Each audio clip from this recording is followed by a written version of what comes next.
रवींद्र, तू समजून का घेत नाहीस? ती माझी सखी आहे, माझा प्राण आहे. तिच्यावर इतकं काही ओढवलंय आणि तुला याची अजिबात जाणीव नाही. मी तिच्यावर खूप प्रेम करते.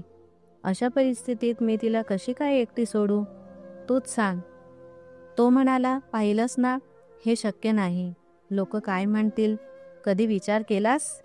रवींद्रचं बोलणं ऐकून मी म्हणाले, लोकांना तर बोलायची सवय असते, तर मग आपण जगणं सोडून द्यायचं का?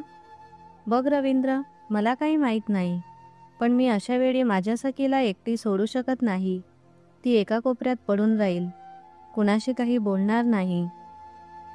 मी त्याला सगळ्या मार्गांनी तयार करण्याचा प्रयत्न करत होते, पण तो मात्र आपल्या मतावर ठाम होता.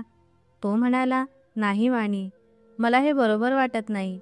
प्रत्येक माणसाची आपली स्वतःची प्रायव्हसी असते. हा किस्सा इथेच संपवू.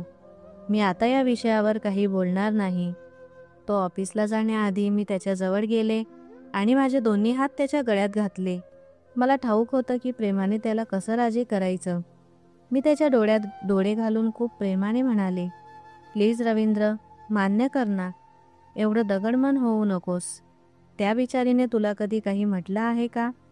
उलट मी म्हणते, तिच्या येण्याने आपल्या आयुष्यात काही फरक पडणार नाही. मी माझं डोकं त्याच्या छातीवर ठेवलं. तो माझं डोकं कुरवाळू लागला. एकतर तू माझ्याजवळ येऊन आपल्या प्रेमाने मला ब्लॅकमेल करून प्रत्येक बरोबर चूक गोष्ट मनवून घेतेस. बघ, मला काही आक्षेप नाही, पण मी लोकांच्या बोलण्याला तोंड देऊ शकत नाही. तुला ठाऊकच आहे, लोकांच्या तोंडाला काहीच लगाम नसतो. मी ही इज्जत खूप कष्टाने कमावली आहे. मी म्हणाले, तुमच्या इज्जतीवर मी कधीच आच येऊ देणार नाही. माझं वचन आहे. मला ठाऊक होतं, त्याच्या हृदयात प्रत्येक ठोक्यात मी वसते. आमच्यात खूप प्रेम होतं. पती-पत्नी म्हणून एकमेकांवर प्रचंड विश्वास होता. जरी आमचा प्रेमविवाह नव्हता, तरीही ठरवून झालेलं लग्न होतं. पण कदाचित 7 फेऱ्यांचा बंध आणि मागच्या सिंदुराचा प्रभाव असावा की आपोआप मनात प्रेम फुलतं. आम्ही दोघं एकटेच राहत होतो. लग्न झाल्याबरोबर माझ्या सासूबाईंनी आम्हाला वेगळं केलं. त्या म्हणाल्या होत्या, मी त्या सासवांसारखी नाही की सून आणून गुलामगिरी करवून घेईल. तिचं पण आयुष्य आहे. या नवीन दिवसांना पुन्हा परत मिळवता येत नाही. म्हणून माझा मुलगा आणि सून यांनी त्यांचा संसार आनंदाने जगावा. माझ्या सासूबाई अतिशय हसतमुख बाई होत्या. माझ्या सासऱ्यांना अजूनही त्या स्वतः स्वयंपाक करून जेवू घालायच्या. त्यांचं घर आमच्या घराजवळच होतं. आमच्या लग्नाला 4 वर्ष झाली होती, पण आमच्या प्रेमात काहीच कमी झालं नव्हतं. नवीन प्रेमासारखं होतं. मी रवींद्रला राजी केलं होतं, त्यामुळे तो ऑफिसला गेल्यावर मी लगेच सुनिधीला फोन केला. ती अजूनही रडत होती. मी विचारलं, काय झालं? ती म्हणाली, माझ्या वहिनीने माझं जगणं त्रासदायक करून टाकलं आहे. मी ठरवलंय, वाणी, मी विष पिऊन जग संपवते. लोकांना ठाऊक आहे की चूक माझ्या नवऱ्याची होती. मी खूप प्रयत्न केला त्याच्यासोबत संसार करण्याचा, पण त्याचा राग फारच जास्त होता. कुठल्याही गोष्टीवर मला घटस्फोट देण्याची धमकी द्यायचा. मी खूप विनवण्या केल्या, पण त्याने तरीही मला घटस्फोट दिलाच. मी एवढंही म्हटलं होतं की माझे आई-बाबा जिवंत नाहीत, देवाखातीर मला एखाद्या कोपऱ्यात राहू दे. पण नाही, त्याने माझं एकही ऐकलं नाही. सांग ना वाणी, बाई फक्त माणसाच्या जुलमाला सहन करायला राहिली आहे का? खूप मारायचा तो मला. हे बोलून ती हुंदके देऊ लागली. मी तिला म्हटलं, सुनिधी, तुला अजिबात काळजी करण्याची गरज नाही. मी रवींद्रला राजी करून घेतला आहे. मीच तुला न्यायला येते. तू तुझं सामान आवर. तुझ्या वहिनीच्या या वागण्याने वैतागून तुला मृत्यूला कवटाळायची अजिबात गरज नाही. मी आहे ना. ती माझी सखी होती आणि मी तिला लहानपणापासूनच माझ्या सख्या बहिणीसारखं मानलं होतं. ती म्हणाली, जिच्याकडे तुझ्यासारखी मैत्रीण आणि बहीण आहे, तिला सख्या नात्यांचीही गरज लागत नाही. अजून 1 वर्षही झालं नव्हतं तिचं लग्न होऊन आणि तिच्या नवऱ्याने तिला घटस्फोट दिला होता. सुनिधी खूप चांगली मुलगी होती. तिने आपलं नातं निभावण्यासाठी शक्य ते सगळे प्रयत्न केले होते, पण तो माणूस तिच्या लायकीचा नव्हताच. तो तिला खूप मारायचा, तिच्यावर खूप जुलूम करायचा आणि आता तर त्याने तिला घटस्फोटही दिला होता. सुनिधीची वहिनी फार उद्धट होती. ती कायम तिला टोमणे मारायची की घर टिकवता आलं नाही आणि आता माझ्यावर ओझं होऊन बसले आहेस. मी तिच्याबद्दल फारच चिंतित होते. तिचे आईवडीलही जिवंत नव्हते.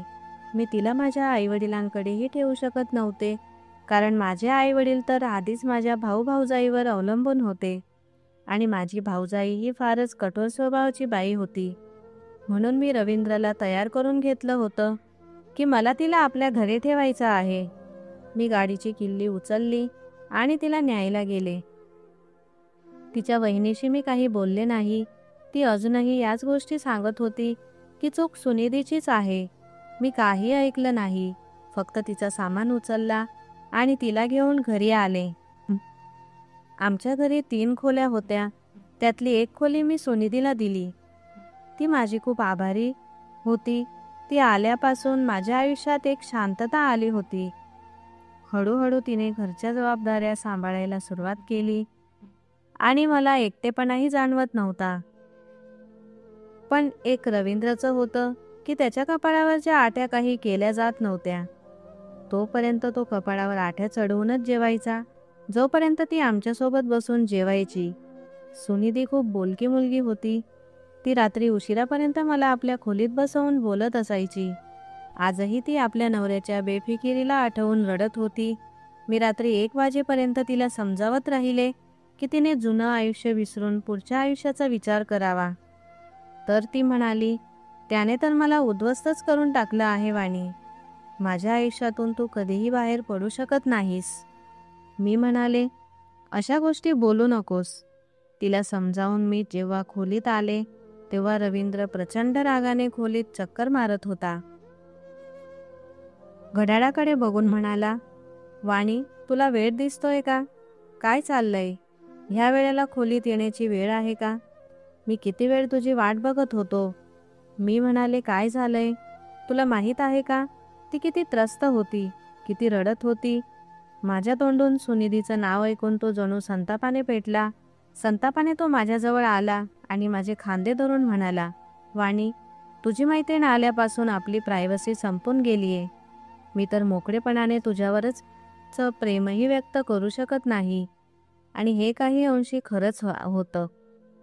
आम्ही दोघंच घरात एकटे होतो, त्यामुळे त्याला जणू मोकळं मैदान मिळालं होतं. मी किचनमध्ये काम करत असेन तर तो मागून येऊन मला मिठी मारायचा आणि मग त्याच्या खोड्या चढत्या टप्प्यावर पोहोचायच्या. मी त्रासून म्हणायचे, रवींद्र, काय आहे? किचनमध्ये तरी मला शांततेने काम करू द्या. तो मला आपल्या मिठीत घट्ट धरून खोलीत घेऊन जायचा आणि म्हणायचा, जेव्हा बायको एवढी सुंदर असेल तर मग माणूस काय करणार? रवींद्र असा होता, खूपच रोमॅन्टिक स्वभावाचा. त्याचा रोमॅन्स कुठेही सुरू व्हायचा. कधी लॉनमध्ये बसता बसता त्याला माझ्यावर प्रेम यायचं, तर कधी किचनमध्ये. जितके दिवस मी सासू सासऱ्यांसोबत राहिले त्यावेळीही त्याने आपले भावनांचे आवेग थांबवले नव्हते. पण तेव्हा गोष्ट समजण्यासारखी होती, कारण ते त्याचे आईवडील होते. कधी काही खोड्या तो त्यांच्या उपस्थितीतही माझ्यासोबत करायचा, तर त्यात एवढं वाईट काही नव्हतं. पण आता सुनिधीच्या उपस्थितीत तो अस्वस्थ होऊन गेला होता. मग त्याने आपला राग शांत केला आणि म्हणाला, वाणी, जा आणि माझ्या आवडीची नायटी घालून ये. खूप झालं. त्याचा हेतू ओळखून मी छोटा चेहरा करून म्हणाले, मी सकाळपासून जागी आहे आणि आता रात्रीचे 1:15 वाजले आहेत. मला खूप झोप येते. तो म्हणाला, मला कुठलेही कारण नकोय. जा वाणी, तयार होऊन ये. तो नेहमीच आपलं म्हणणं पटवून घेणारा होता, म्हणून मला शेवटी हार मानावी लागायची. त्यामुळे रवींद्र मला झोपू देईल हा प्रश्नच नव्हता. पूर्ण रात्रभर त्याने मला झोपू दिलं नव्हतं. त्यामुळे मी उशिरा उठले. उठून आंघोळ करून खोलीबाहेर आले तर समोर सोफ्यावर सुनिधी बसलेली होती आणि डोळ्यातून तिच्या अश्रू वाहत होते. मी एक थंड उसासा टाकला आणि तिच्या शेजारी बसले. मी म्हणाले, सुनिधी, असं रडून रडून स्वतःलाच त्रास देत राहशील तर तुझ्यासाठी जगणं अजूनच अवघड होईल. ती म्हणाली, मला आता एकटेपणाची भीती वाटू लागली आहे. तू खोलीतून उशिरा बाहेर येतेस तर माझं मन त्या जुन्या आठवणी उकरून काढतं, ज्या कधी माझ्या आणि माझ्या नवऱ्यामध्ये व्हायच्या. मी तिला समजवून लागले, आणि मग तिच्यासोबत बोलण्यात गुंतून गेले. आज रवींद्रने मला व्हेज बिर्याणी बनवून द्यायची मागणी केली होती. सुनिधीही किचनमध्ये आली आणि म्हणाली, मी बनवते. मी म्हणाले, नाही, तू तुझ्या खोलीत जा आणि आराम कर. त्याला माझ्या हातचीच बिर्याणी आवडते. माझं बोलणं ऐकून ती थोडा वेळ माझ्याकडे बघत राहिली आणि मग आपल्या खोलीत गेली. मी बिर्याणी बनवत होते. तेवढ्यात अचानक कुणीतरी मला आपल्या मिठीत घेतलं. मी घाबरून गेली, कारण सुनिधी आल्यापासून रवींद्र अशा खोड्या करत नव्हता. पण आज ती आपल्या खोलीत होती आणि मला एकटी पाहून रवींद्र आपल्या जुन्या सवयींवर परत आला होता. मी अलगद म्हणाले, तुम्हाला चैन नाही का? जा इथून. जर सुनिधी समोर आली तर काय विचार करेल? वाणीचा नवरा किती बेशरम आहे. माझं बोलणं ऐकून तो उलट मला अजून घट्ट मिठीत घेऊन म्हणाला, म्हणूनच मी तुला सांगितलं होतं की कुणालाही घरी बोलावू नकोस. तुला माझी सवय माहीत आहे. मला मोकळेपणा आवडतो. तू माझी बायको आहेस आणि मला जेव्हा जेव्हा तुझ्यावर प्रेम येईल तेव्हा तेव्हा मी अशाच प्रकारे माझ्या भावना व्यक्त करेन. त्याच्या खोड्या वाढत चालल्या होत्या. त्याला नकार देणं त्या क्षणी माझ्यासाठी कठीण झालं होतं. कसा बसा मी त्याला मागे ढकललं, पण माझे तर शुद्ध हरपले. जेव्हा किचनच्या दाराशी सुनिधी उभी असल्याचं मला दिसलं, ती किती वेळपासून आमच्याकडे बघत होती ते मला माहीत नव्हतं. त्यानेही मागे वळून सुनिधीला पाहिलं, तर तिने नजर खाली घालून तिथून निघून गेली. मी तर कितीही लाजले असते तरी कमीच होतं. मी रागाने त्याच्याकडे पाहिलं तर तो आपलं डोकं खाजवू लागला. कदाचित स्वतःची लाज लपवायचा प्रयत्न करत होता. मी म्हणाले, रवींद्र, तुम्ही बरोबर केलं नाही. कुठेही सुरू होता. तो म्हणाला, मला काय माहीत, तुझी मैत्रीण इथे टपकेल. तूच म्हणाली होतीस की ती घराच्या एखाद्या कोपऱ्यात पडून राहील, कुणाला त्रास होणार नाही. आणि आता बघ. खरं म्हणजे ती आल्यापासून आजच त्याची पहिली सुट्टी होती. नाहीतर तो या वेळेला ऑफिसमध्येच असायचा. त्यालाही माहीत नव्हतं की सुनिधी माझ्यासोबत किचनमध्ये काम करते. रवींद्र खोलीत परत गेला, पण मी तिच्यासमोर फारच लाजले होते.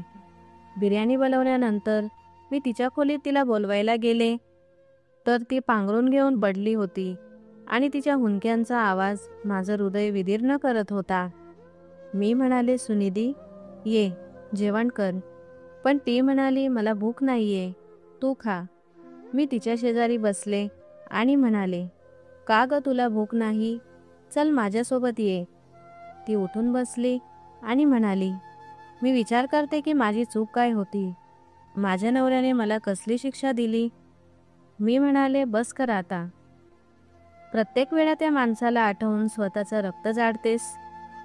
ती म्हणाली, एका स्त्रीला एकटीने आयुष्य जगणं फार अवघड असतं. तुझं स्वतःचं आयुष्य आहे, तुझी स्वतःची दुनिया आहे. मला वाटतं मी इथे येऊन खूप मोठी चूक केली आहे. मी म्हणाले, रवींद्रची सवयच काही अशी आहे. खरं तर आम्ही दोघंच एकटे राहत होतो, म्हणून त्याला कुठेही आपलं प्रेम व्यक्त करण्याची सवय लागली आहे. तो कुठेही रोमॅन्टिक होतो. पण तू टेन्शन घेऊ नकोस. हळूहळू वेळेसोबत तेही ठीक होईल. माझ्या खूप समजावण्यावर ती शेवटी जेवणासाठी टेबलावर आली. रवींद्र आधीच जेवण करून आपल्या खोलीत गेला होता. एकदा रात्रीची वेळ होती. माझी झोप मोठ्या आवाजाने तुटली. मी दचकन उठून बसले. त्याचा ओरडण्याचा आवाज येत होता, जणू तो कोणाला तरी झाडत होता. मला आश्चर्य वाटलं. रात्रीच्या वेळी तो कोणाला झापडणार? मी लगेच उठून खोलीबाहेर आले, तर तो किचनमध्ये उभा होता आणि मोठमोठ्यानं ओरडत होता. मी फटकन किचनमध्ये गेले. तिथे सुनिधी उभी होती आणि डोळ्यातून पाणी गाळत होती. तो तिला बोलत होता आणि हे पाहून मी थक्क झाले. मी त्याच्याजवळ गेले आणि विचारलं, काय झालं आहे? तर तो माझ्याकडे रागाने पाहू लागला आणि म्हणाला, आपल्या मैत्रिणीला समजावून सांग. आपल्या मर्यादेत राहिली तर बरं आहे, नाहीतर सांग तिला माझ्या घरातून बाहेर निघून जा. असं म्हणून रवींद्र संतापाने किचनमधून बाहेर गेला. सुनिधी मात्र रडतच राहिली. ती म्हणाली, मला या घरात सुद्धा आसरा मिळू शकत नाही. मी विचारलं, पण झालं तरी काय? ती म्हणाली, काहीच नाही, माझं नशीबच खराब आहे. मी तर पाणी प्यायला किचनमध्ये आले होते.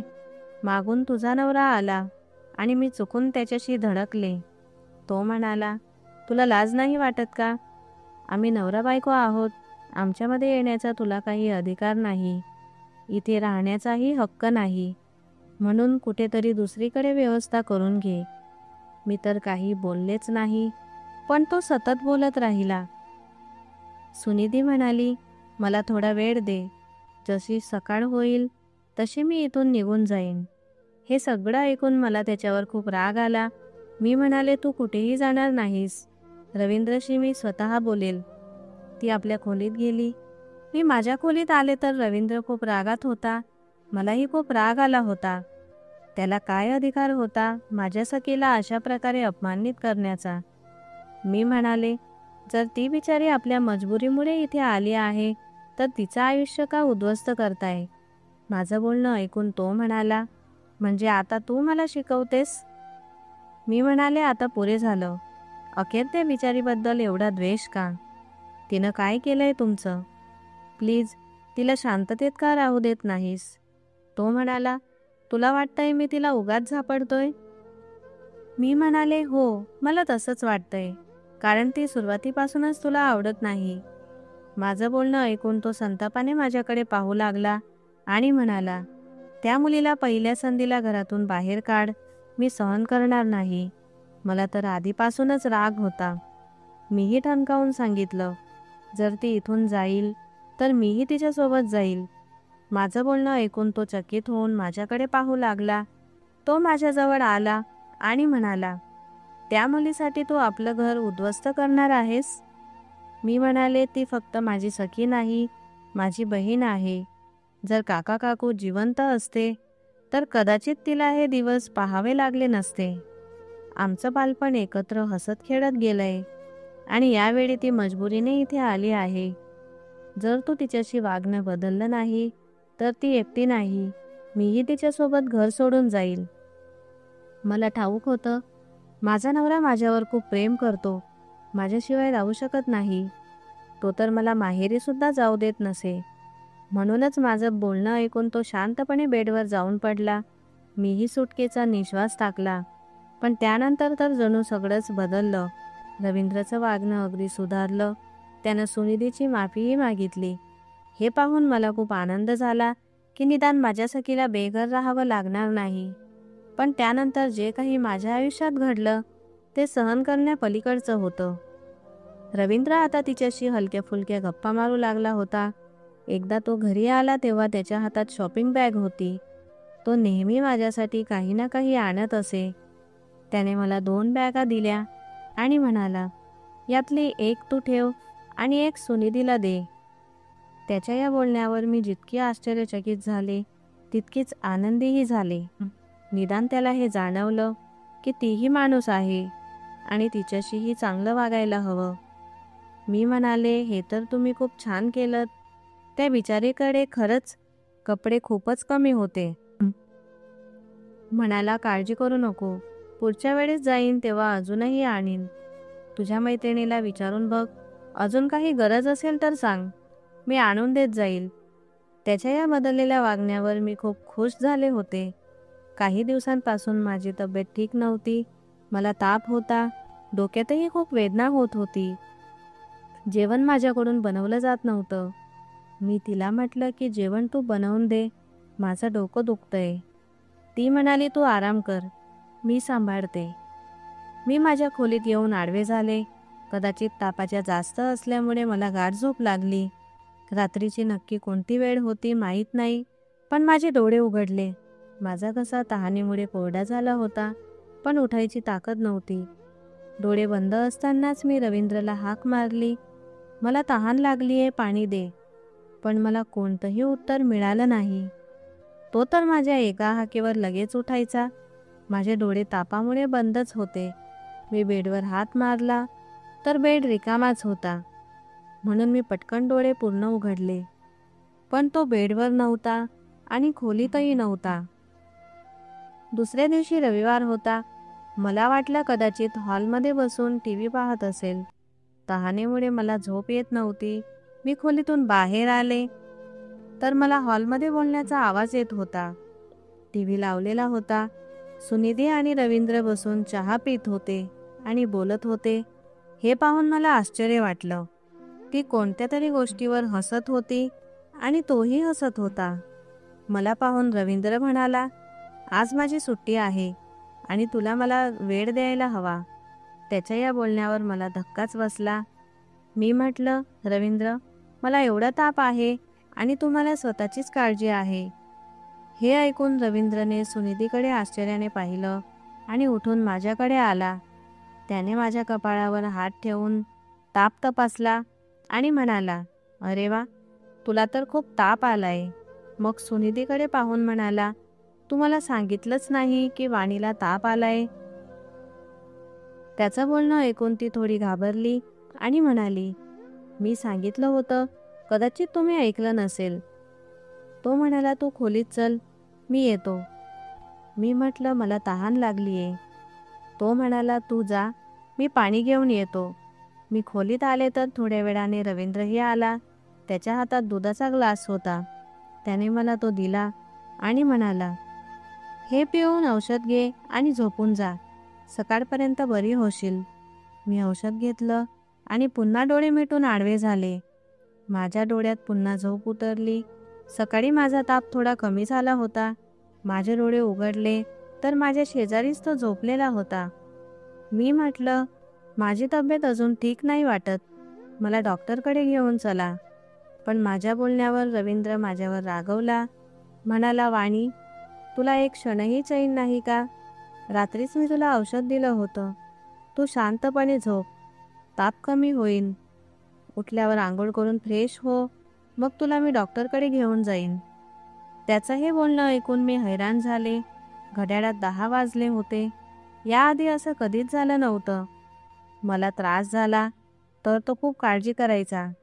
माझ्या आजारपणावर तर तो गोंधळून जायचा. नकळत माझ्या डोळ्यात पाणी आलं. जर प्रेम करणारा नवरा अचानक बदलू लागला तर बायकोला ते सहन होत नाही. एकतर तापाने माझी अवस्था बिकट झाली होती आणि दुसरा म्हणजे त्याचं असं वागणं पाहून माझं मन दुखावलं. तो दुपारी 12 वाजता उठला आणि मला डॉक्टरकडे घेऊन गेला, पण अजूनही रागातच होता. गाडी चालवताना म्हणाला, तुला थोडा जरी त्रास झाला तरी तू ओरडायला लागतेस.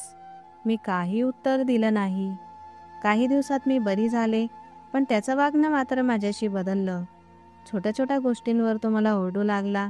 कधी म्हणायचा, तू जेवण नीट करत नाहीस, त्यात तुझ्या हाताला चवच राहिली नाही. मला त्याच्या बदललेल्या वागणुकीचं काहीच समजत नव्हतं. आणि मग अचानक जे झालं तसं आधी कधीच झालं नव्हतं. आधी तो माझ्या स्वयंपाकाची खूप तारीफ करायचा.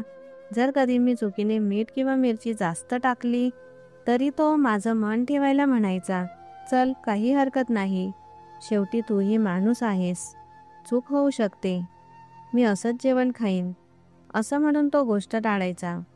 एकदा मी स्वयंपाक करत होते तर सुनिधी म्हणाली, वाणी, असं कर, तू आजारी आहेस, तुला तापामुळे अंगात बदल जाणवतोय, म्हणून मीच स्वयंपाक करते, कारण तू नीट स्वयंपाक करत नाहीस आणि त्याला आवडत नाही. त्या दिवशी सुनिधीने जेवण बनवलं आणि रवींद्रने त्या जेवणाची खूपच तारीफ केली. म्हणाला, सुनिधी, तूच जेवण बनवत जा, वाणीला तर आता काहीही आठवत नाही. गोष्ट इथे थांबली असती तर बरं झालं असतं, पण आता तर तो वारंवार आपली कामं सुनिधीकडून करवून घ्यायला लागला. आणि एकदा तर माझ्या डोळ्यांनी जे पाहिलं ते पाहून माझे डोळे उघडे राहिले. मला झोपेतून जाग आली तर तो माझ्या शेजारी नव्हता. आजकाल मला झोपही जास्त येऊ लागली होती. ती माझी खूप काळजी घ्यायची. रोज रात्री मला दूध पाजायची. म्हणायची, ताप आल्यापासून तुझा रंग फिका झाला आहे, तू स्वतःची काळजी घेत नाहीस. मला तिचं ममत्व पाहून आनंद व्हायचा आणि दूध प्यायची, पण दूध पिताच मला झोप यायची आणि मी झोपी जायची. पण त्या रात्री मला उलटीसारखं वाटलं म्हणून मी थोडं दूध घेतलं, उरलेलं सोडून दिलं. रात्री माझे डोळे उघडले तर रवींद्र माझ्या शेजारी नव्हता. मी हॉलमध्ये गेले तर पूर्ण हॉल रिकामा होता. मी चकित झाले. कारण तो जर खोलीत नसेल तर हॉलमध्ये टी व्ही समोर बसून काहीतरी बघायचा. पण आज तिथे कोणी नव्हतं. मी सर्व खोल्या पाहिल्या, तो कुठेच नव्हता. फक्त सुनिधीची खोली उरली होती, पण तिथे तो असूच शकत नाही असा माझा समज होता.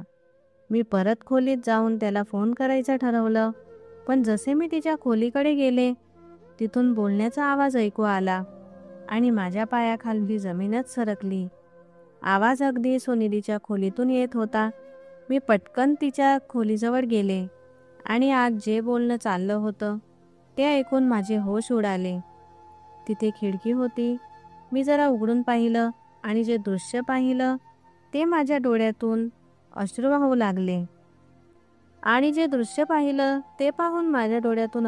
लागले. सुनिधी रवींद्रच्या मिठीत होती. तो तिला जसं माझ्यावर प्रेम करतो तसंच तिच्यावरही करत होता आणि ती त्याच्या खोड्यांवर हसत होती. हे पाहून मी कसं सहन करू शकले असते? माझा विश्वासच तुटला.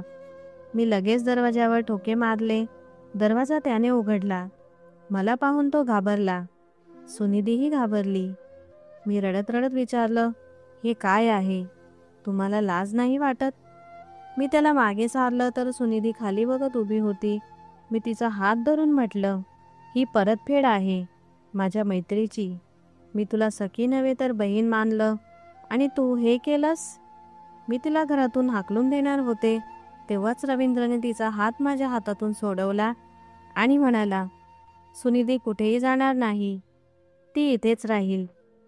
मी विचारलं, कोणत्या अधिकाराने तो म्हणाला मी तिच्याशी लग्न करतो? कोणत्या अधिकाराने? तो म्हणाला, मी तिच्याशी लग्न करतो, ती माझी बायको होईल आणि या घरात राहील. हे ऐकून मी आवाज झाले. मी म्हणाले, तुला लाज नाही वाटत? तो म्हणाला, मांजरीसमोर दूध ठेवलं तर ती त्याची राखण करणार? मी तुला खूपदा सांगितलं होतं की घरात परकी बाई ठेवू नकोस. तुला माझी सवय माहीत असूनही तिला घेऊन आलीस. मी खूप प्रयत्न केला तिला टाळायला, पण जमलं नाही. तूच मला सांगितलंस की तिच्याशी वागणं बदल, म्हणून आता का त्रास होत आहे?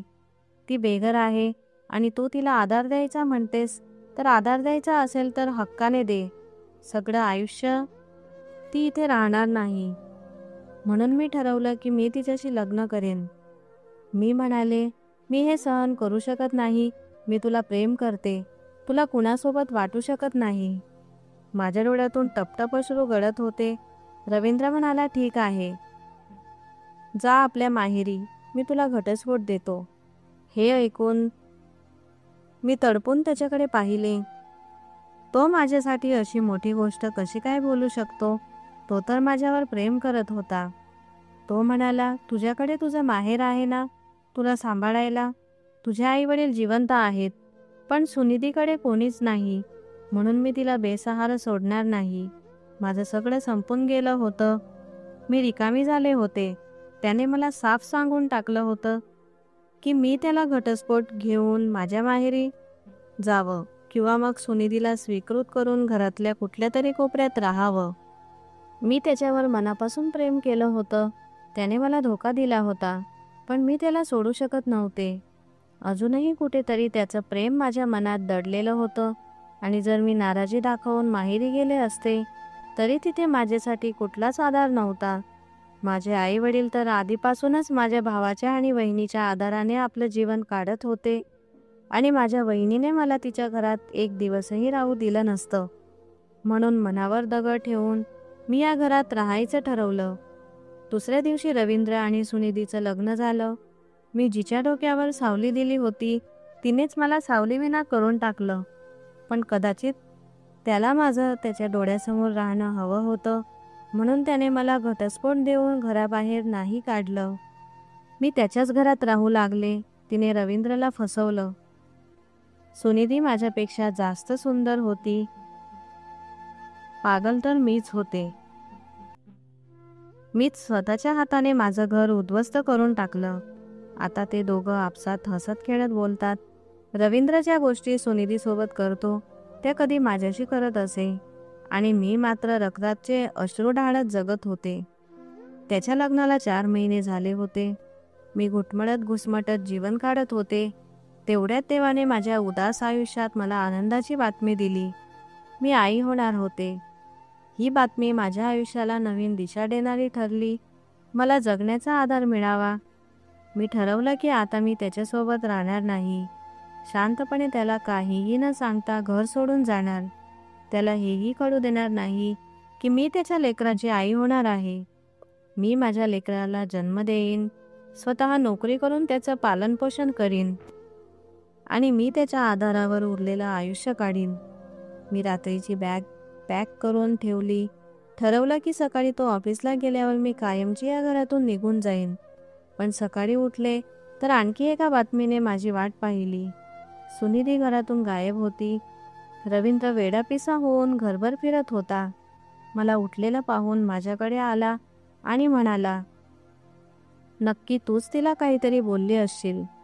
त्याचं बोलणं ऐकून मी डोळे फाडून त्याच्याकडे पाहिले. मी म्हटलं, तुम्ही मला इतकी खालची समजता का? तो म्हणाला, मग ती कुठं गेली? कोणालाही काही न सांगता. काल रात्रीपर्यंत ती माझ्यासोबत होती, पण सकाळपासून तिचा काहीच पत्ता नाही. त्याने तिला शोधण्यासाठी धडपड सुरू केली, पण संध्याकाळी 7 वाजेपर्यंत तिचा काहीच पत्ता लागला नाही आणि रात्री 8 वाजता ती घरात परत आली. तिची अवस्था खूपच खराब वाटत होती. ती खूप अशक्त दिसत होती. हळूहळू चालत आत आली आणि लॉनमध्ये सोफ्यावर बसली. रवींद्र तिची अवस्था पाहून लगेच तिच्याजवळ गेला आणि म्हणाला, तू कुठं गेली होतीस? मी तुझ्यासाठी किती त्रासलो. फोन लावून लावून हैराण झालो, पण तुझा फोन स्विच ऑफ होता. ती म्हणाली, मी सकाळी मॉर्निंग वॉकला गेले होते, पण रस्ता क्रॉस करताना माझा छोटासा अपघात झाला. काही लोकांनी मला हॉस्पिटलमध्ये पोहोचवलं. आता मी अगदी ठीक आहे. मला जास्त इजा झाली नाही. एवढ्यात तिचा मोबाईल वाजला. मोबाईल सोफ्यावरच पडलेला होता. सुनिधी तो हातात घेऊन कॉल उचलते, तोवर रवींद्रने मोबाईल उचलला आणि कॉल रिसीव करून कानाशी धरला. समोरून काय बोललं गेलं कुणास ठाऊक, पण त्याच्या चेहऱ्यावरचे भाव बिघडले. त्याच्या हातातून मोबाईल खाली पडला. आता तो दुःख आणि रागाने तिच्याकडे पाहत म्हणाला, हे तू काय केलंस? इतका मोठा धक्का मला दिलास? का केलंस असं? तो म्हणाला, आत्ताच हॉस्पिटलमधून फोन आला. डॉक्टर म्हणत होत्या की तू तुझा पर्स त्यांच्या कॅबिनमध्येच विसरलीस आणि त्या म्हणाल्या की तुझ्या पत्नीची काळजी घे. ज्या अवस्थेत तिचं अबॉर्शन झालंय ते पाहून, कारण 4 महिन्यांचं मूल पाडणं ही सोपी गोष्ट नाही. हे ऐकून मी सुद्धा डोळे फाडून तिच्याकडे पाहत राहिले. ती मात्र आपली नजर चोरत होती. त्याचा हा हाल असा झाला होता की रागाने त्याने तिची काहीही पर्वा न करता तिला धक्के देऊन विचारलं, तू असं कसं करू शकलीस? तू 4 महिन्यांची प्रेग्नेंट होतीस आणि मला सांगितलंही नाही, आणि वरून आपलं मुलंही मारलंस. का केलंस असं? ती म्हणाली, मला मुलांच्या त्रासात पडायचं नव्हतं. मी वाढ जन्माला घालून माझं सौंदर्य खराब करू इच्छित नव्हते. कारण तुझा काय भरोसा? आज मी सुंदर आहे म्हणून तू माझ्यावर प्रेम व्यक्त करतोस, पण उद्या बाळ झाल्यावर माझं सौंदर्य कमी झालं तर तू दुसऱ्या बाईच्या मागे जाशील किंवा कदाचित तुझ्या पहिल्या बायकोकडेच परतशील. मी त्या बाळापासून सुटका मिळवण्यासाठी कितीतरी उपाय केले, अनेक गोळ्या घेतल्या, पण या संकटातून माझी सुटका होत नव्हती. शेवटी मी गर्भपात केला आणि त्या संकटातून मुक्त झाले. सुनिधी एवढं बोलली आणि रवींद्रने संतापाने तिच्या गालावर एक जोरदार थप्पड मारली. तुझी हिंमत कशी झाली? माझ्या लेकराला संकट म्हणायची? तो माझा लेकरू होता, माझं रक्त होतं. त्याची हत्या तू कशी करू शकलीस? मी कल्पनाही करू शकत नव्हते की ती असं काही करेल.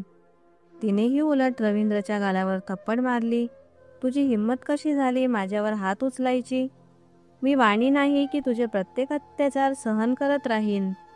मी जेव्हा इच्छा राहील तेव्हा लेकराला जन्म देईल आणि जेव्हा इच्छेन तेव्हा गर्भपात करू शकते. तू कोण आहेस माझ्यावर हुकूम चालवणारा? असं म्हणून ती तिच्या खोलीत निघून गेली आणि रवींद्र तिथेच उभा राहिला.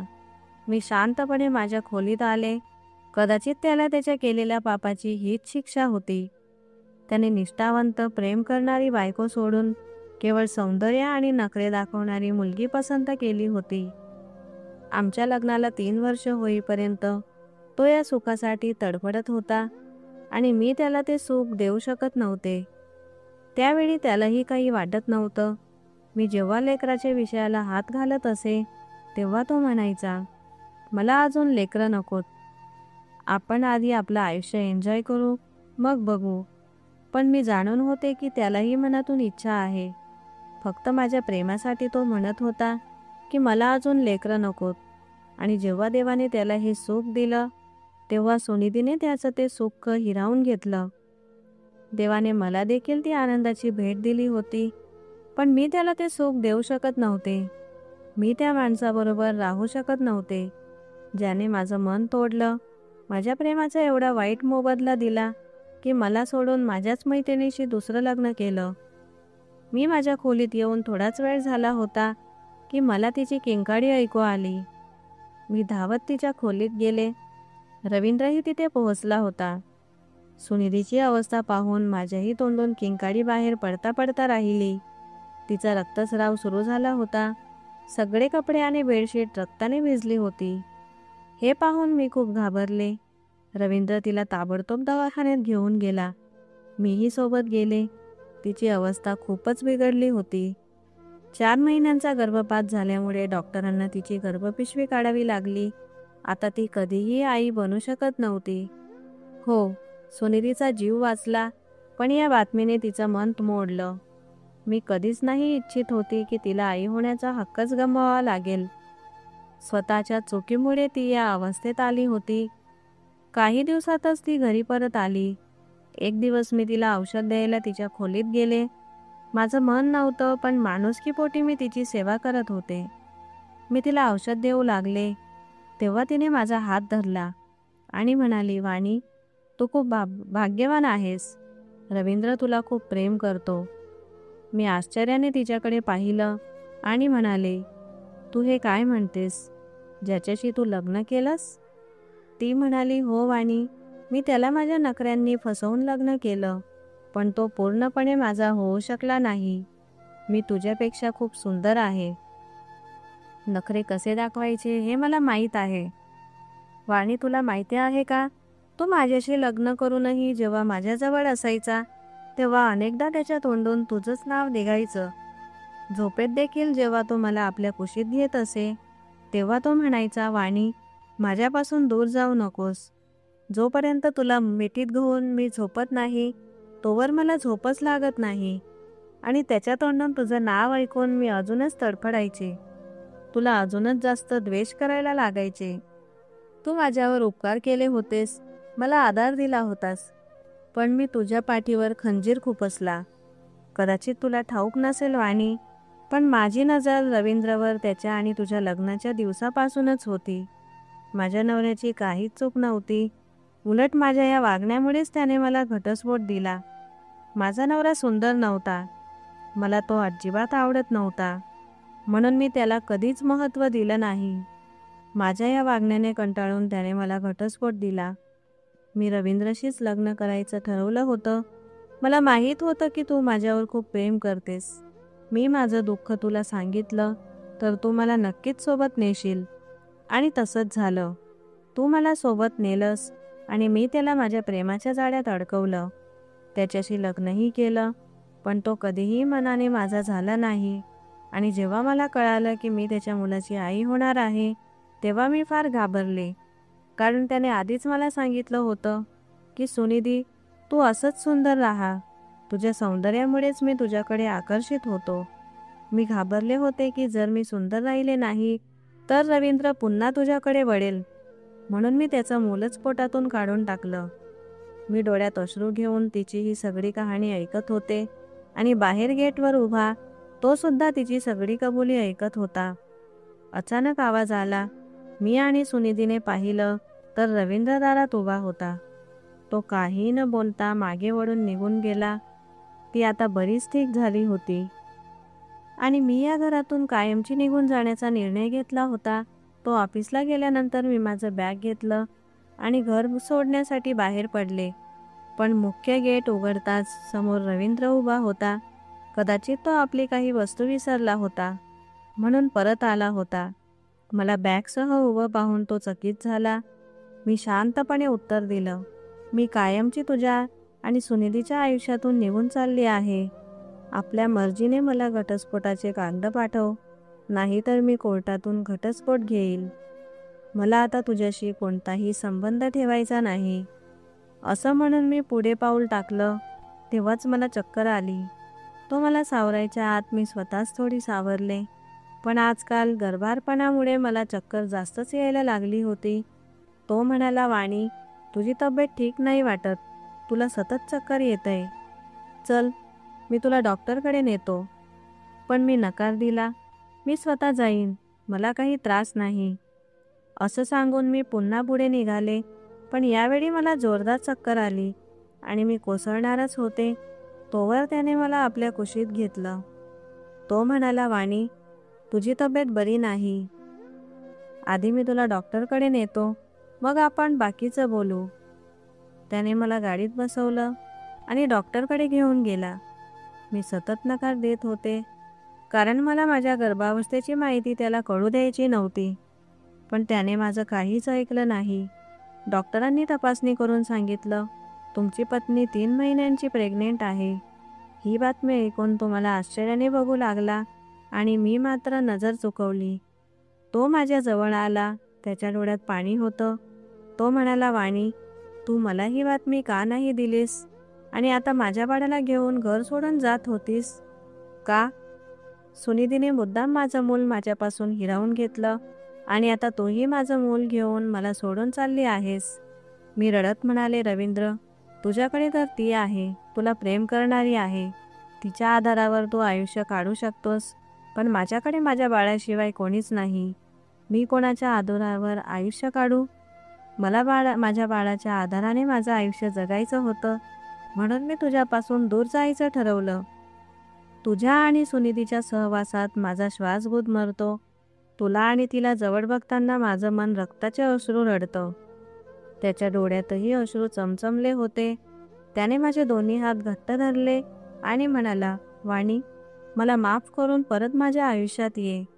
कंटाळलोय मी या खोट्या नात्याला निभावत. मी तिच्यावर प्रेम करत नाही. थोड्या काळासाठी तिच्या सौंदर्याने मला फसवलं. तिच्या जाळ्यात मी अडकलो. पण मला ठाऊक नव्हतं की ती अशी स्त्री आहे. माझं खरं प्रेम फक्त तुझ्यावरच आहे. माझ्या हृदयात फक्त आणि फक्त तूच आहेस. तो माझ्या हातात हात घेऊन रडत माफी मागत होता. मी काही बोलले नाही, कोणताच निर्णय घेऊ शकले नाही. रवींद्र मला परत घरी घेऊन आला. दुसऱ्या दिवशी त्याने सुनिधीला घटस्फोट देऊन घराबाहेर काढले. तिने काहीही गोंधळ घातला नाही, शांतपणे पेपर घेऊन निघून गेली. कदाचित तिलाही समजलं होतं की त्याच्या मनात तिच्यासाठी जागा नाही आणि जबरदस्तीची नाती फार काळ टिकत नाही. तो पुन्हा माझी काळजी घ्यायला लागला, पण मी त्याच्यावर आधीसारखं प्रेम करू शकत नव्हते. या पूर्ण 9 महिन्यात त्याने मला जणू काचेच्या बाहुलीसारखं जपलं. रोज माझी माफी मागायचा, पण मी त्याला अजूनही माफ करू शकले नव्हते. 9 महिन्यानंतर मी मुलीला जन्म दिला. मुलगी झाल्याने तो खूप आनंदी झाला, पण माझ्या थंड आणि कोरड्या वागण्याने तोही खूप व्यथित झाला. आमची मुलगी 2 महिन्यांची झाली होती तेव्हा तो माझ्याकडे आला. त्याच्या हातात काही कागद होते. त्याने ते माझ्यासमोर ठेवले आणि म्हणाला, वाणी, हे घटस्फोटाचे कागद आहेत. तुला जबरदस्तीच्या बंधनातून मुक्त करायचं आहे. मी धक्का बसल्यासारखी त्याच्याकडे पाहत राहिले. त्याच्या डोळ्यात अश्रू होते. कदाचित माझं शांत वागणं तो सहन करू शकत नव्हता. त्याने मला कागद दिले की मी त्यावर सही करू, पण पेपर हातात घेताच माझं पूर्ण अंग थरथरलं. मी कसं सही करू शकते? तो माझं पहिले प्रेम होता, माझा नवरा होता. त्याने मला फसवलं होतं खरं, पण मी कधीच त्याला मनातून दूर करू शकले नव्हते. पेन हातात घेताच माझे हातही कापायला लागले. मी ते पेपर फेकून दिले आणि रडू लागले. मी म्हणाले, हे माझ्याने होणार नाही. तोही माझ्या पायाशी बसला आणि म्हणाला, मला ठाऊक होतं वाणी, तू हे करू शकणार नाहीस. जर तू माझ्यापासून दूर राहू शकत नाहीस तर मला माफ का करत नाही? मी माझ्या प्रत्येक चुकीची माफी मागतो. हो, मी तुला खूप दुःख दिलं आहे, पण माझ्यावर एकदा विश्वास ठेव. मला एकदा माफ करून पहा. मी तुला पुन्हा कधीच तक्रारीची संधी देणार नाही. त्याने माझे हात घट्ट धरले आणि कदाचित माझं संयमाचं बाण इथेच तुटला. मी त्याच्यापासून वेगळी राहू शकत नव्हते. मी त्याच्या खांद्यावर डोकं टेकून रडायला लागले. त्यानेही मला आपल्या मिठीत घेतलं. कदाचित आम्ही दोघेही एकमेकांशिवाय अपूर्ण होतो आणि आता एकमेकांना मिळून पूर्ण झालो होतो. मी त्याला मनापासून माफ केलं. तर मित्रांनो, मी रवींद्रला माफ करून बरोबर केलं की चूक? तुमची मतं कमेंट बॉक्समध्ये नक्कीच सांगा. आशा करते की तुम्हाला आमची ही कथा नक्कीच आवडली असेल. जर ही कथा आवडली असेल तर कमेंट बॉक्समध्ये कळवा आणि कृपया व्हिडिओला लाईक करा. चॅनलवर नवीन असाल तर सबस्क्राईब करा. आपण पुन्हा भेटूया नवीन कथेसह. धन्यवाद.